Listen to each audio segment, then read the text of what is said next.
When most people think of Watch Dogs 1, they picture Aiden Pierce, the vigilante hacker on a mission for revenge.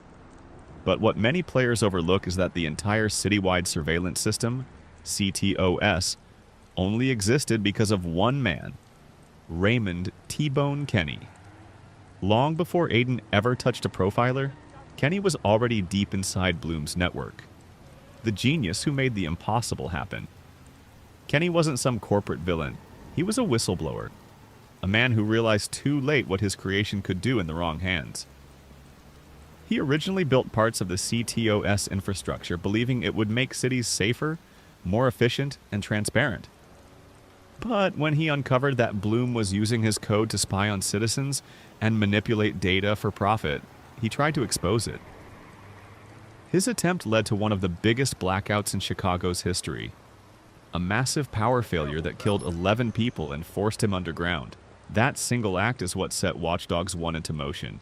It's the reason Bloom doubled down on cOS security.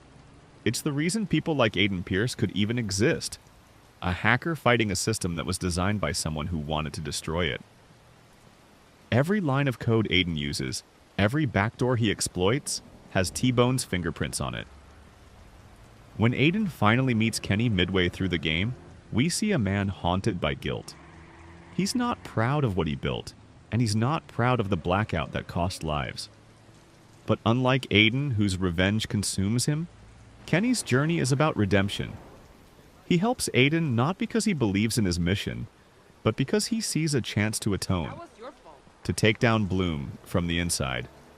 What's fascinating is that Kenny is the only character in Watch Dogs 1 who truly understands the cost of information warfare. He's seen how data can be weaponized. In the DLC Bad Blood, he continues this fight, not for vengeance or fame, but to protect people like Tobias Frewer, an old friend on the edge of collapse. That's a stark contrast to Aiden, who manipulates and intimidates his way through Chicago. T-Bone represents what Watch Dogs could have been if morality hadn't been clouded by obsession. His actions remind us that hacking isn't just power, it's responsibility. Without him, Aiden never would have had the tools to challenge cOS. But without his guilt, there would have been no reason to fight it in the first place. In a way, T-Bone is the conscience of the Watch Dogs universe. The man who created the problem and then spent his life trying to undo it. His story tells us that the real battle isn't between hackers and corporations. It's between those who seek control and those who seek accountability. And for all his mistakes, Raymond Kenny may be the only person in Watch Dogs, one who truly understood the line between freedom and chaos. Watch Dogs launched in 2014. One of its lesser discussed but quite interesting features was the online invasion mode, where players could hack into each other's cities via the networked system known as cOS. The idea was that you weren't just fighting NPCs, other real players could invade your single-player session, if enabled, and attempt to hack you, while you could invade theirs in turn. This added a layer of unpredictability and tension to what might otherwise have been a purely solo sandbox experience. In development, the team at Ubisoft Montreal emphasized that the city's interconnected systems, traffic lights, CCTV, cell phones, etc., were built with an eye toward both single-player gameplay and multiplayer intrusion possibilities. The game engine Disrupt supported environment simulation and connectivity in a way that enabled players to trigger chain reactions in someone else's session. So, in practice, imagine you're cruising down the street in the fictionalized Chicago of the game, minding your missions. Suddenly your console signals, "Hacker intrusion." Another player has invaded your world and is trying to drain your city's resources or mess with your stuff. You scramble to find them, turn off your phone's profiler or hide, maybe trigger a blackout to shake them off. Meanwhile, you could be the one invading someone else's game, hunting them, trying to beat them to the hack. This asymmetrical multiplayer, solo session plus hacker, was fairly novel at the time. However, the implementation wasn't flawless. Many players reported that the invasion mode felt inconsistent. Sometimes it worked well and created genuine tension, other times it never triggered, or lag and matchmaking issues reduced its appeal. Moreover, the core single-player missions often overshadowed the multiplayer component, So many players simply ignored the invasions or played with them disabled. The online layer felt like a good idea that didn't always meet its potential. Some reviews picked up on this disconnect between ambition and execution. Another related point, the online mode showed how Watch Dogs was thinking about surveillance, connectivity, and infiltration, not just as story beats, but as gameplay mechanics. The hacker versus hacker framework echoed the narrative's themes. You are both surveilling and being surveilled, controlling systems and avoiding control. This made the multiplayer more than just extra content. It tied into the world building. Yet the tension between the many mechanics, open world, story missions, hacking systems, multiplayer invasions, may have diluted focus. Resources and development time were spread across all these systems. In the broader scheme, the invasion mechanic of Watch Dogs influenced how later games, including its own successors, thought about player in your world features.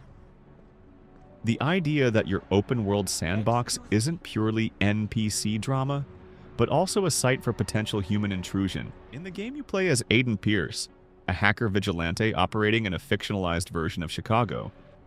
One of the recurring mechanics is hacking into the city's central operating system, cOS, via towers scattered across the map. What is noteworthy is how the towers do more than simply serve as fast travel or map reveal points. They reflect the game's underlying theme of surveillance, data control, and the vulnerability of an open-world smart city to a single individual with the right tools.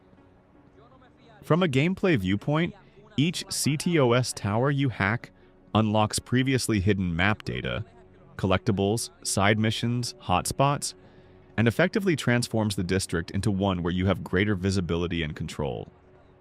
This is emphasized in the game FAQ's guides, where players are advised to hack all 13 cOS towers to reveal all collectible locations on your map and get the Clear Signals achievement. That mechanical reward loop is tied into the narrative. The city's infrastructure is surveilled and controlled by a central system, and Aiden's act of hacking those towers flips the power balance. But beyond the mechanical benefit, they also function as narrative signposts to the idea that in this world, every corner of the city is being watched, aggregated, and monetized. The towers stand for the panopticon idea of modern digital infrastructure. Each one reveals more of the city's data. The player's progression through the towers mirrors Aiden's progression from reactive vigilante to someone using that city-wide machine for his own ends. The side activity of unlocking the towers becomes part of the story world. You're not just doing side quests, you're undermining the system. What's interesting is how this isn't just unlock map icons fluff. The towers affect how you experience the rest of the content. With a tower active in a district, you can access more missions. Side jobs, like investigation missions, even subtler things like QR codes and breach events only become visible. Without hacking them, the city remains partly dark to you. That means the game rewards exploration and gives thematic weight to being a hacker, invading the city's systems. From a design stance, the tower mechanic smuggles in a social commentary. In an age where smart cities, interconnected systems, and massive data harvest are real, Watch Dogs uses a fun, open-world game to illustrate how such systems can become a playground for people with the right tools. Or a target if you're on the wrong side. Wired noted in a promotional context how the game's Where Data campaign mapped real cities, using unprotected public data, emphasizing the real-world resonance of the game's theme. So why does this matter? Because although many players focus on the story missions, the towers and hidden map mechanics are doing double duty. They're mechanical hooks, unlocking content, and narrative tools, reminding you that the city is monitored. They encourage you to treat the city itself as a system to be reversed, rather than just terrain to traverse.